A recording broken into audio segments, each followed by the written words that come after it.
В каждом путешествии есть что-то волшебное. Уезжаешь одним человеком, приезжаешь совершенно другим. Ведь путешествовать – это значит жить и развиваться. С этим согласны и наши сегодняшние героини – мать и дочь, которые часто совершают свои увлекательные поездки вместе. И несмотря на то, что обе они предприниматели, путешествие для них – это единственная вещь, покупая которую они становятся богаче. Мы путешествовать очень любим. Например, в прошлом году мы с мамой вдвоем ездили, тоже мечту осуществлять. Ездили на озеро Норогана, да. Там есть большое-большое озеро огромное.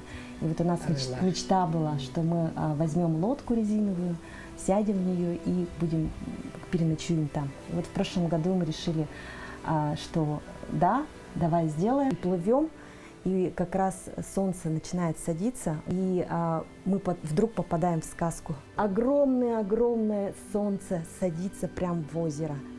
Ой, это было вообще, это было непередаваемо.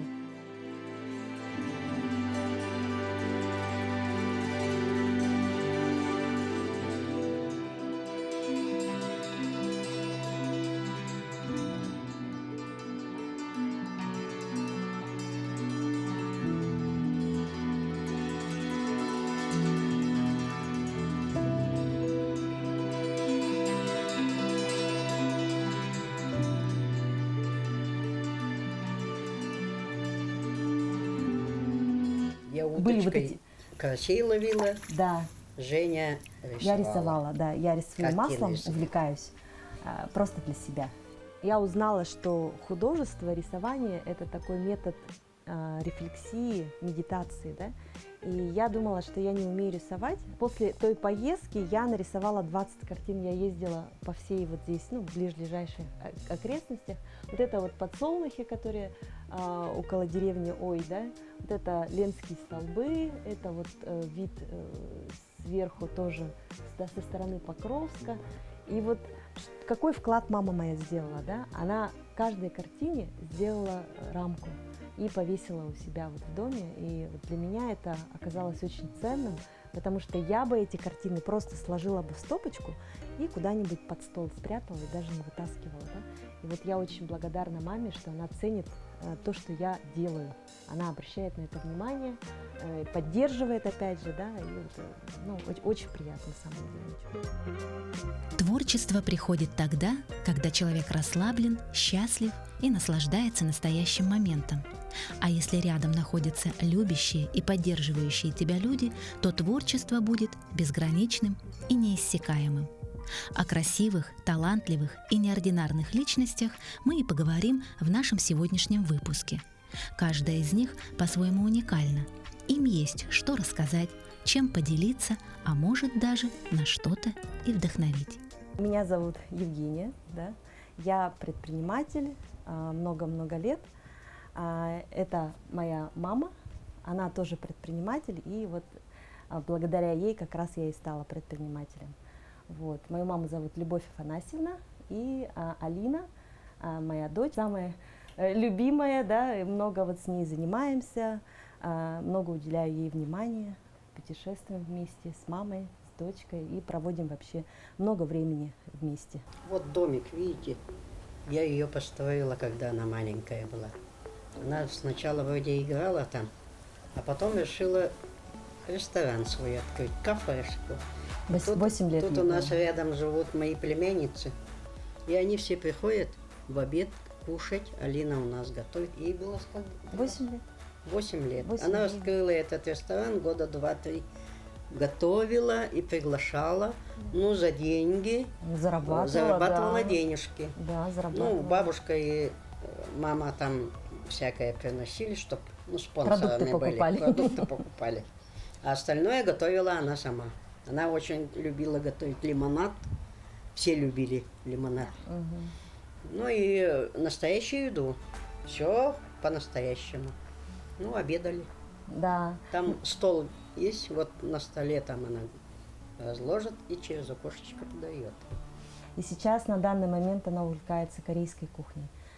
И готовит, мы уже тут специалисты, да? Она кимчи даже готовит. Обкармливает корейской едой. Да. Я думаю, идти или на повара, или на менеджмент, чтобы управлять, ресторанами, грубо говоря. Придумывать, да, рестораны. Да. У нас даже есть один ресторан, который мы придумали, да, и просто, для себя так балуемся, придумываем. Вот представь, вот будет такой вот ресторан, да, или вот такой вот, с такой идеей. То есть у нас есть такие разговоры между собой.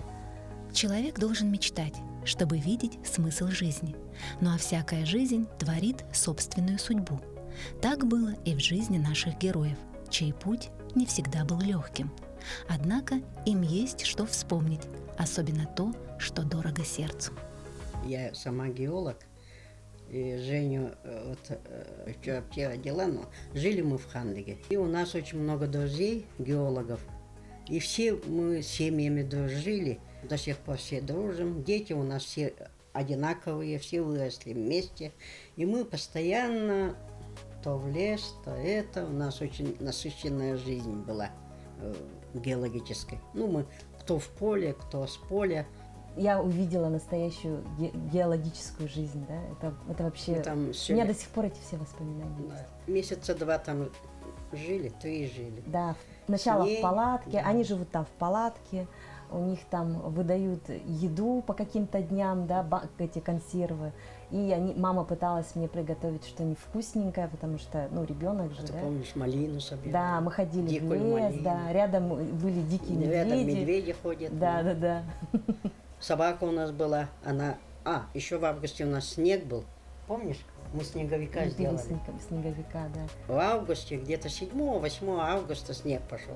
Угу. И вот такое по колено снег, и мы снеговика сделали. И у нас собака была, Женя тогда на собаке даже каталась. Это была первая моя собака. Да. Когда случилась перестройка, мама, так как везде, да, не давали зарплату, у меня мама одна, Тяжелая папы была нету, жизнь. да, было тяжело. Мы попробовали все. В 87-м начали... Я столько курсов закончила, сама уже не помню. У меня корочки. То швею даже научилась, то курсы бухгалтеров закончила. Работала главным бухгалтером в маленьком предприятии. И сестра меня, давай вот начнем жить не на что. И вот мы с ней одно лето встретились, поговорили, целых несколько дней разговаривали только. И все, и на этом мы начали делать. Решили заняться предпринимательством. Она в Новосибирске закупки делает, я тут продаю. Вот так и начинали. Женя маленькая была. Да, и с 12 лет заставляла я ее за прилавком работать тоже стояла, так же. Да. Все работали, все лето она у меня работала. И как-то мы гоняли самолеты, понимаете? Товар самолетом привозили, колбасу тоннами. У людей деньги есть, кушать нечего. Вот и за неделю мы продавали все, даже мебель. Мы все самолетами возили. И вот всех друзей, геологи для меня были, они все мне помогали, грузчиками работали. А я расплачивалась продуктами. Поэтому они всегда первыми. Только клич бросишь, все, у меня КАМАЗ, два больших КАМАЗа берешь, и теплый ключ наш же 70 километров там. Потом разгружаешь. Я даже первый компьютер купила. Тогда я довольная такая была, что я в Хандыге первая на компьютере печатала свои фактуры. Это считалось пик был, вообще возможностей. Я писать не люблю, поэтому вот именно печатать. Моя коммерческая жизнь тоже была очень удачной, я считаю. 90-е годы мы не почувствовали, потому что у нас много друзей было. Дружба в жизни каждого человека играет немаловажную роль, а порой и самую главную. Не зря говорят, что найти настоящих и преданных товарищей – самая большая удача. Ведь дорога лучше всего измеряется не в милях, а в друзьях. Мои друзья-одноклассники создали группу «Аян». У нас там человек 15, и мы на машинах ездим по Якутии. Не только по Якутии, ездили и в Магадан, и в Байкал на машинах. Меня взяли в эту группу, потому что у меня своя машина. А у них мужчина там несколько машин. Ну и до Уснера ездили. По Амге сплавлялись, по Синей сплавлялись. И до сих пор ездим. Сейчас вот каждое лето ездим в Имякон. Там на уток, охота на уток, потом рыбалка, потом ягоды собираем. Мне понравилась охота на уток, на зайцев. У нас в Хандаге охота на уток, на турпанов очень привлекательная. Мы на лодках. Сейчас мама больше рыбалкой занимается. Да, сейчас я на рыбалку. И самая Зимняя рыбалка, зимняя. Это моя любимая. Вот постоянно ездим в Томпо. На буранах. То есть они сначала, это не вот это, как просто там рядом пошел, вот здесь вот порыбать. Они едут, у меня еще сестры вот двоюродные, у них компания рыбачек, и их вот 3-4 человека. Приохотила я очень много людей, да, и подруг вот своих. они едут на сначала на и всех машине, беру с собой потом тоже. садятся на буран, потом еще как-то. В общем, куда-то вообще... И пешком ходим. Да, и вообще очень далеко едут, в настоящую тайгу.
Я выросла в очень большой семье.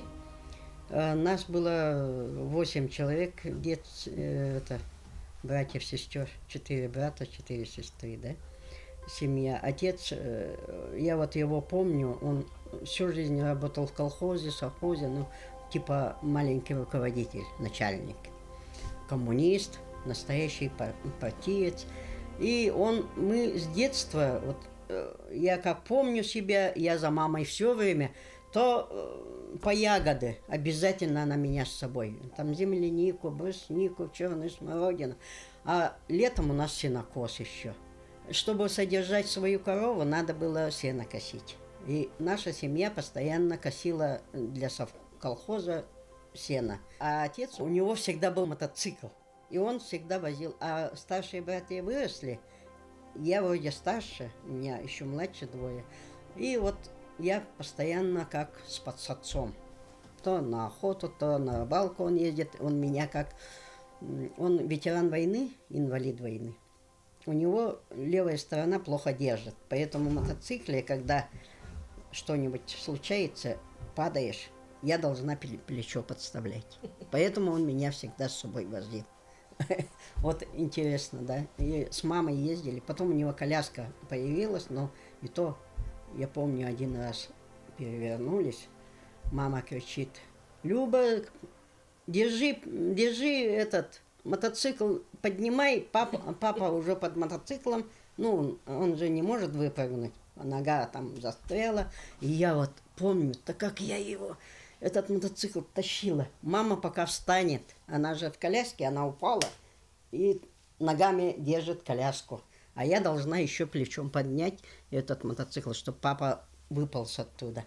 И вот это у меня так осталось всегда, навсегда, наверное. Ну, и братья. Я за братьями в детство все время бегала за братьями. Они в лес, мы вообще выросли в лесу. Чурапче, не в самой Чурапче, Хаталы там деревня. Рядом весь лес наш. Мы там летяк ловили, бурундуков ловили, птичек ловили. Весной обязательно кушали вот этих пуночек, ловили, кушали. И мы всегда в лесу готовили что-нибудь. Ну, у соседей можно взять, в колхозе там картошку выкопать или просто травку ели.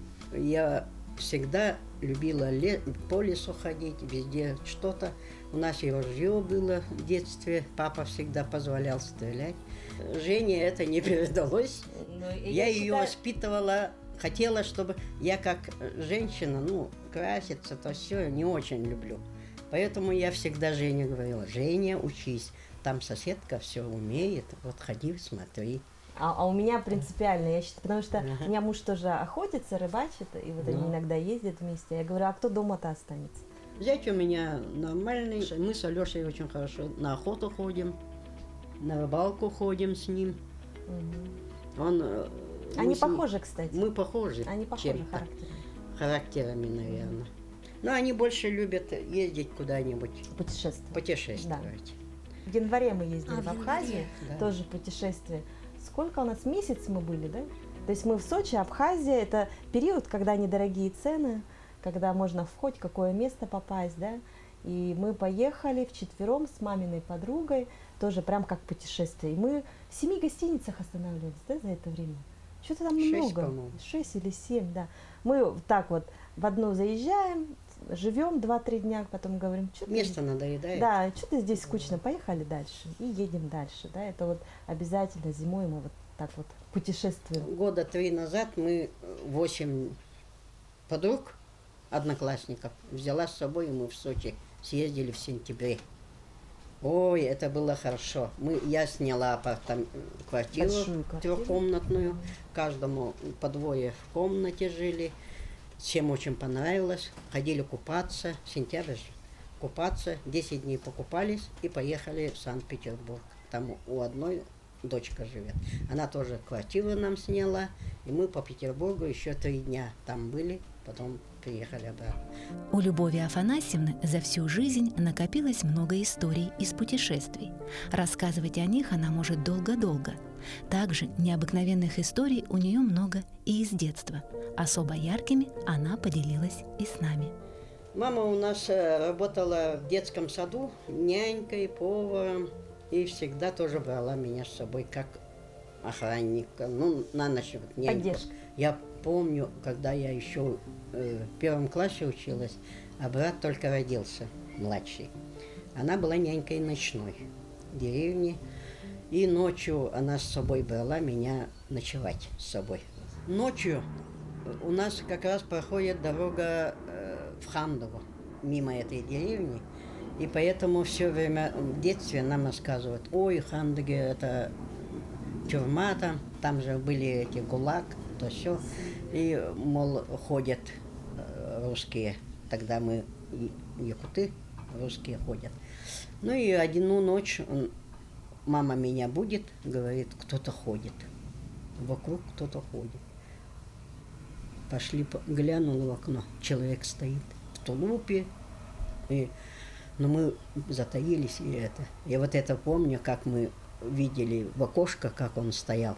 Постоптался, постучал и ушел. Ну, видать, ему холодно было, а мы уже испугались, даже не это. И утром встали, а там такие большие валенки.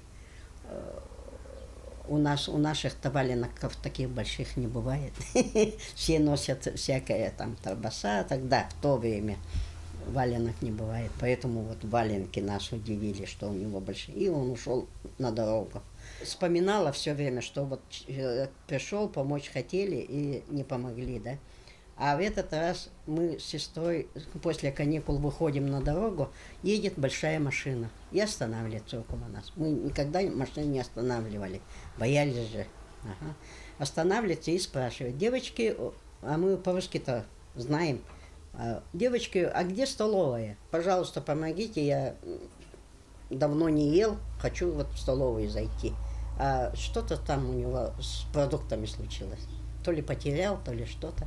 Ну и мы такие храбрые сели в эту машину, там он один, мужчина, ну, не знаю, по виду лет 40-50, наверное, ему было, немножко бородатый. Ну и поехали мы в столовую. Подъехали к столовой, а столовая не работает. Ну что делать? А я же девушка храбрая. Говорю: поехали ко мне домой. У меня мама говорит: хорошо готовит, пойдем кушать будем. Скорее всего, сейчас как раз суп готов. Ну, часов 5 уже суп должен быть готов. Ну и подъехали к дому, покормили его, мама покормила, все хорошо, он, спасибо, и уехал. А вечером мне досталось от отца. Как это так? Чужую машину на дороге, да с сестрой, да еще домой притащила.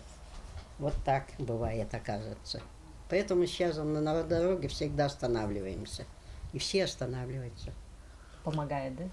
Помогает. Много случаев, когда у меня то колесо пробьет, то радиатор пробьет. Таких случаев очень много. То колесо отлетит. То колесо отлетит. У меня мама с машиной ассоциируется.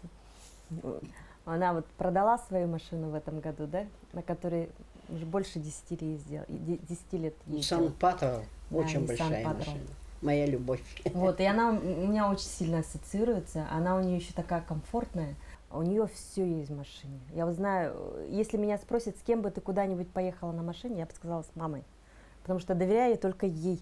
А лучше ее, по-моему, никто за рулем не сидит. У нее есть все. У нее даже там раскладная, это раскладывалось все.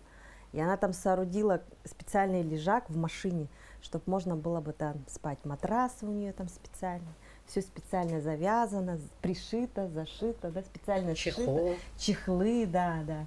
И у меня прям вот, наверное, это самое такое вот, не знаю, лучше мамы, это, путешественника нету, с кем бы я поехала куда-нибудь.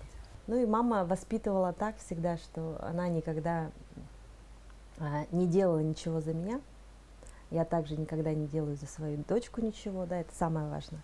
То есть самостоятельности, принятию решений, да, поэтому мы очень самостоятельные.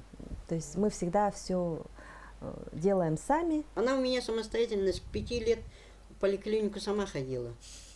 В садик сама ходила. Она меня в садик отправляла в подготовке. Да, в автобус садиться. Она даже до остановки не провожала. Потому что весь автобус были наши люди. Геологи. Все да. свои геологи, все. У кого маленькие дети, те и ездили. Я им просто когда-то Я даже сказала, к стоматологу одна ходила.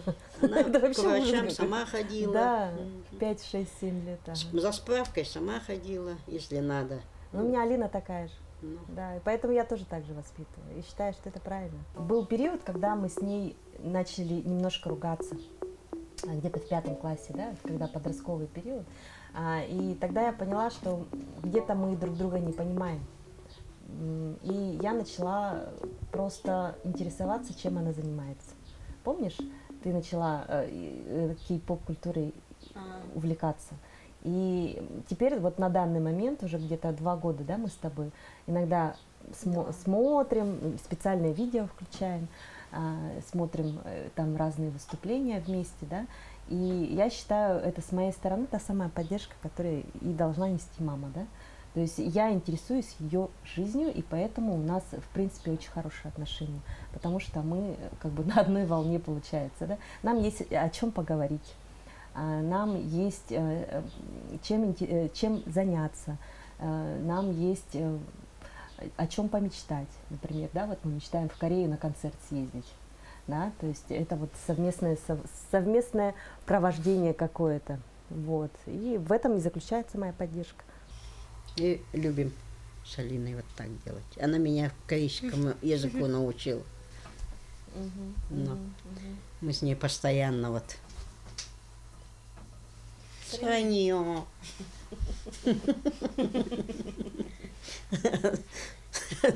Так делаем. И обязательно вечером ложимся и обнимаемся. Она не бабушка, она Эльбебуля. Это ее кличка у нас. Ее любимая фраза, когда ей кто-то что-то говорит, это «Я свободный монгол» всегда у нее.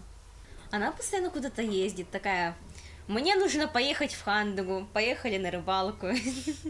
Что-то такое. Ну, постоянно что-то делает, не может на одном месте сидеть. Ей нужно «Мне нужно в огород, мне нужно что-то там сделать, я скоро поеду, нужно собраться».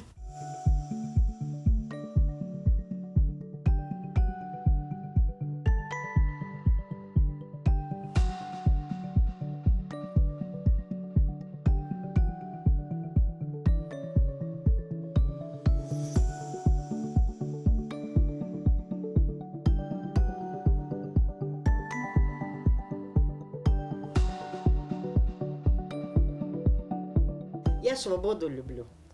Я всегда Есть женщины, свободу. которые могут жить одни. Я пришла к такому выводу. И вот Да. мама относится к такому Я человеку, все сама умею. который Я могу и может один электричество жить, сделать, одна жить. и построгать, и стол могу. Я построила же вот этот домик маленький из отходов. Мама умеет все.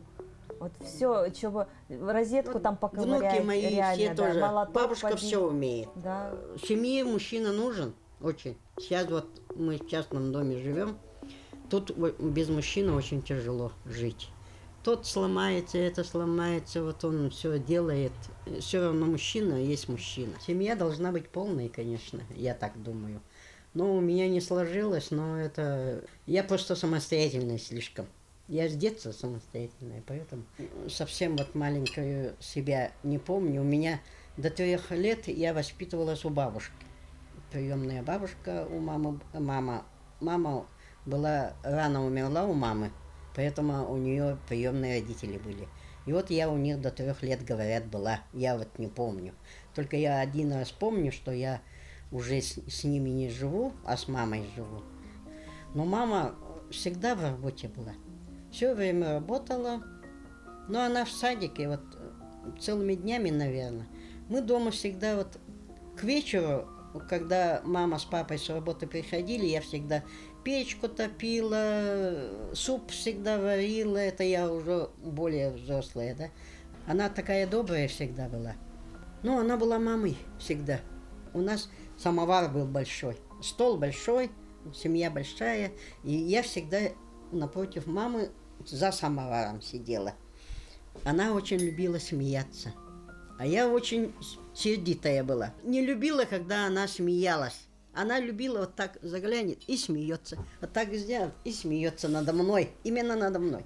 Остальные не обращали внимания, видать, то, что она смеется. А я, видать, обращала внимание и сердилась. Начинала на нее коситься все время. Вот так сделаю и сижу. Уткнусь в свою тарелку. А она всегда хохотала. И я сейчас тоже иногда делаю своим внукам. Вот так сделаю и начинаю смеяться над ними. Они тоже не любят. Я, когда самого вижу, я всегда вспоминаю свою маму. Как она улыбалась все время, вот так глянет и ха-ха-ха-ха. И потом вот так и-хи-хи.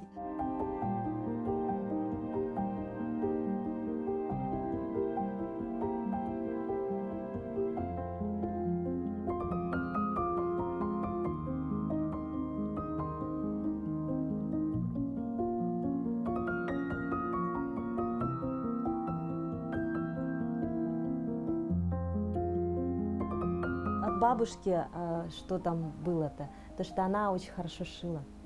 Она очень хорошо шила, у нее все, вот она всех обшивала. Да, и вот это вот по наследству передалось всем. Я с 9 класса шью, помню, костюм себе в 9 классе на Новый год шила. Мама хорошо шьет, все сестры мои двоюродные, все шьют, они сейчас готовят. Мама у меня кадельница была. Они в Чурапче, там была Федора такая, занимались, вот сейчас народные мастера, а тогда вот они не народные мастера, но они не каждый вечер, но у них большие семьи, но они собирались обязательно по вечерам в одном квартире, доме и шили всегда вот бисерные. Она у нас шила, на мунты шила, шапки из андата шила, пальто всегда у нас шитое было. У нас же не было, мало было вот этого всего. Я рюкзак, сумку носила всегда тоже сшитая, рукавицы, все. Даже с детства по 10 класс мы носили ватные штаны теплые. Это было положено так. Мама всегда говорила, что нельзя девочкам особенно ходить тонкими. Сейчас я ругаюсь, молодежь ходит как зимой. А тогда ватные штаны, она такие тонкие, красивые, из ваты, представляете, шила. И ее можно было носить как-то, тут же не было, просто со шкирами носили. Черные штаны сатиновые она нам шила сверху, чтобы видно нормально, в школу ходили. Школьную форму я 2 раза в год меняла, потому что всегда у меня дырки были. Я же как мальчик была, мальчиками играла. Поэтому я помню, мне перешивали от сестер, что оставалось. Мама вот рукодельница, это была, да. Она вообще у нас и очень хорошо готовила. Она каждый выходной нам пирожки готовила тазиками. Нас же много, поэтому тазиками. Пирожки всегда были такие красивые. Она вот любила петь еще. Она всегда около печки сидела, вечерами пела. Меня даже в хор не взяли. Сказали, иди отсюда, у тебя то ли 5-й, то ли 7-й голос, сказали. Ну, так что я на ухо мне медведь наступил. Я песни не пою. У меня вот дочка только Женя иногда поет. Правда, я когда пела, Алина плакала и говорила: мама, да не пой, папа пой. А папе на ухо медведь наступил, да? Но ей нравилось.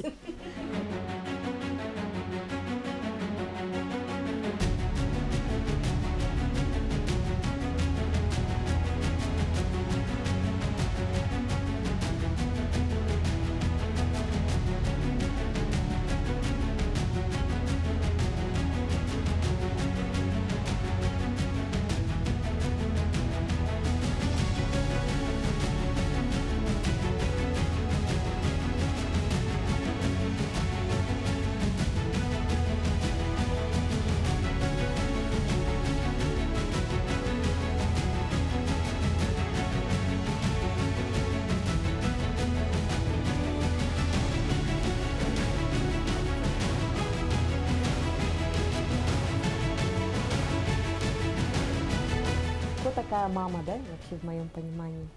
Мама — это тот человек, который, ну, это как вот основа, да, база, да, то есть вот мама — это опора, да, мама — это тот человек, который всегда поддержит.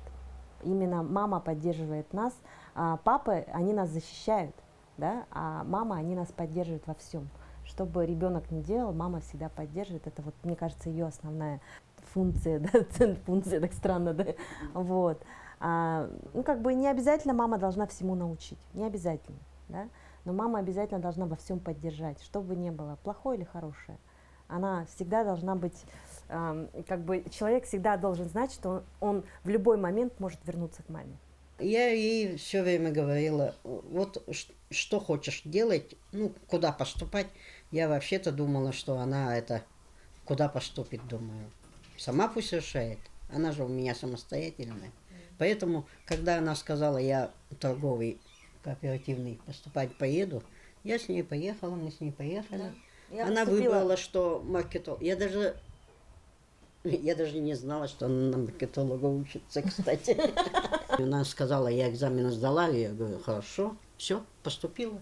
Да, и я до сих пор этим маркетингом занимаюсь и люблю. Да. Сейчас пишу книгу, правда, немногие это знают, про истории предпринимателей, потому что я сама уже 17 лет предприниматель, а мама с 91-2 года, да? С 92-го. Да, да, и на моих глазах очень много все происходило. Я видела разные истории, да, видела, как развивается предпринимательство вообще в России, 30 лет, да, вот это становление, вот, и я начала писать разные истории, и там вот вспоминала, как мы жили в Хандыге, какая была жизнь до 91-го года. Она была совсем другая. Сегодня мы услышали рассказ двух замечательных женщин, мам. Словно прочитали уже написанную Евгенией книгу с яркой иллюстрацией и интересным содержанием. Пусть их история жизни будет долгой, познавательной и насыщенной, такой же, как их удивительные семейные путешествия, где каждая поездка не похожа на другую. Казалось бы, и сами героини не похожи друг на друга, но это не совсем так.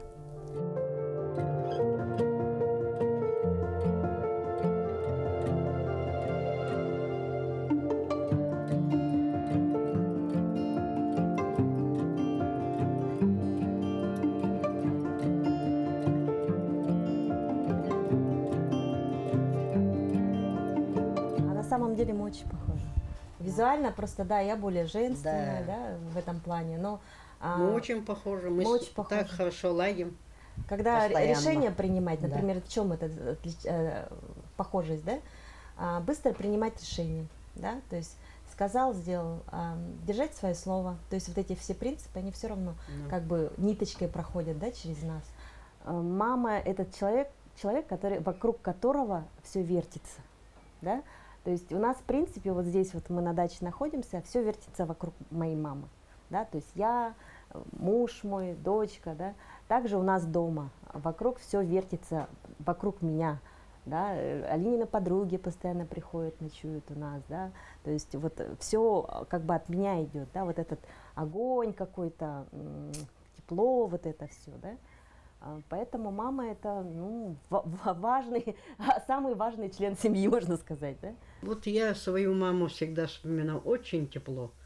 Она у нас умерла, когда мне было, сколько же мне было, 20. Да, я в первый курс поступила, и она умерла.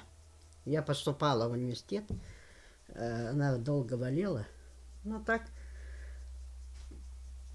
очень я ее любила, она у нас всегда была как красавица, высокая, а я вся папу. Я завидовала ей. Мама мне не дала волосы свои, мама не дала мне рост, я маленькая и черненькая. Она у нас беленькая, красивая женщина была. Поэтому и всегда у нас, ну вот, жаль только, что она рано умерла. Поэтому я считаю, что я должна быть, вот она сказала, опора, защищаю всегда. Должна. Такими мамы должны быть.